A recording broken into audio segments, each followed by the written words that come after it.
Dari kecil kita udah diajarin sama orang tua buat nggak ngebuang-buang makanan yang kita konsumsi ya. Sebab di luar sana masih banyak orang kelaparan dan mengkonsumsi makanan yang berbahaya. Waduh, kira-kira seperti apa aja ya guys makanan tersebut? Eits, tapi sebelum kita mulai, aku mau ingetin dulu nih buat klik subscribe dan aktifkan lonceng notifikasi kalian biar nggak ketinggalan updatean seru lain.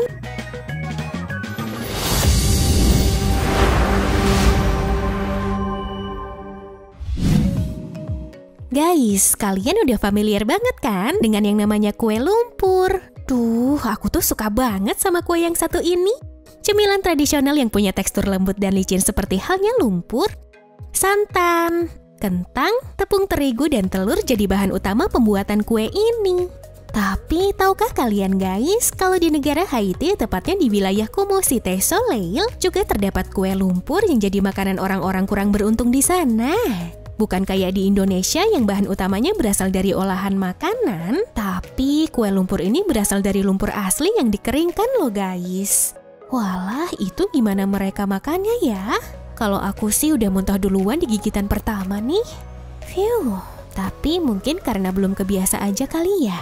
Mud cake yang juga disebut bonbonte bagi orang Haiti dari lumpur ini nantinya akan ditambah dengan campuran air, mentega, serta garam untuk menambah kenikmatannya guys. Awalnya sih makanan ini sebagai alternatif untuk menghindari rasa lapar bagi masyarakat miskin Haiti. Namun karena tingkat kemiskinan tinggi dan harga pangan yang tak terjangkau, kue lumpur ini pun jadi semacam makanan yang lumrah buat dikonsumsi nih. Bahkan ya guys, sudah bisa dibilang sebagai makanan pokok. Ya, kalian bisa bayangin aja, dengan tanah yang tandus dan penghasilan penduduk miskin sekitar 7.000 hingga 30.000 rupiah, pasti sulit untuk memenuhi kebutuhan hidup yang ideal. Nah, makanya kue lumpur ini jadi alternatif untuk bisa hidup, guys. Duh, miris banget ya. Bersyukur banget nih guys, kita yang masih bisa makan enak dan tidur nyenyak. Kalau ngomongin soal rasa dan juga dampak bagi kesehatan, kue lumpur ini emang cukup memprihatinkan nih guys. Bonbonte memiliki rasa mirip seperti bau tanah saat hujan dengan sedikit rasa asin. Mengkonsumsinya juga sebetulnya cukup berbahaya loh guys, karena dapat memicu malnutrisi, kerusakan gigi, dan juga sakit perut. Tapi mau gimana lagi ya guys ya? Kalau kondisi seperti itu, apa aja deh buat pengganjal perut emang dimakan, ketimbang lapar dan jadi sakit yang lebih parah.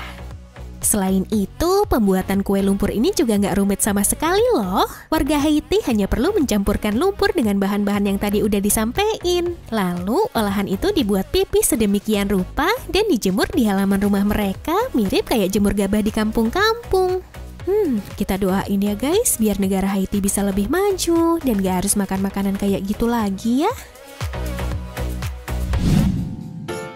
Berikutnya, aku mau ngajakin kalian ke India untuk lihat masyarakat Musahar yang mengkonsumsi tikus sebagai makanan untuk mengganjal perut nih guys. Masyarakat yang tinggal di wilayah Bihar dan Uttar Pradesh itu hidup miskin karena sistem kasta India yang menempatkan mereka di lapis terbawah. Warga Musahar nggak punya lahan dan ternak untuk kebutuhan hidup sehari-hari. Pendapatan mereka juga nggak sampai $1 atau 14.000 rupiah per harinya, guys. Waduh, miris banget ya. Penghasilan sekecil itu membuat mereka sulit mendapatkan makanan layak. Bahkan nih guys, warga di sana tak jarang menyantap apapun yang ditemukan, mulai dari keong hingga kecoa karena saking miskinnya.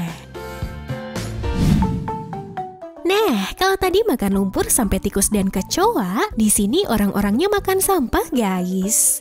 Duh, kebayang gak sih? Kemiskinan ekstrim membuat beberapa warga di Manila, Filipina, harus memilih hidup untuk makan dari makanan sampah yang telah dibuang. Makanan itu disebut pakpak, makanan dari sisa hotel atau restoran untuk diolah kembali menjadi makanan sehari-hari. Duh, gak kebayang ya rasanya kayak apa nih? Memakan pakpak jadi alternatif masyarakat miskin di Filipina mengatasi rasa lapar mereka. Selain itu guys, pakpak juga nggak hanya diolah untuk konsumsi pribadi loh, melainkan diperjualbelikan kembali seharga 10 peso atau 2.500 rupiah setiap porsinya.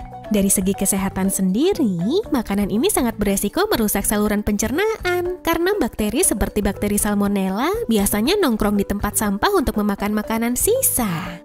Orang yang mengkonsumsi pak-pak juga dapat terserang infeksi, serta penyakit berbahaya yang berujung pada kematian. Waduh, ini mah udah miris banget ya guys.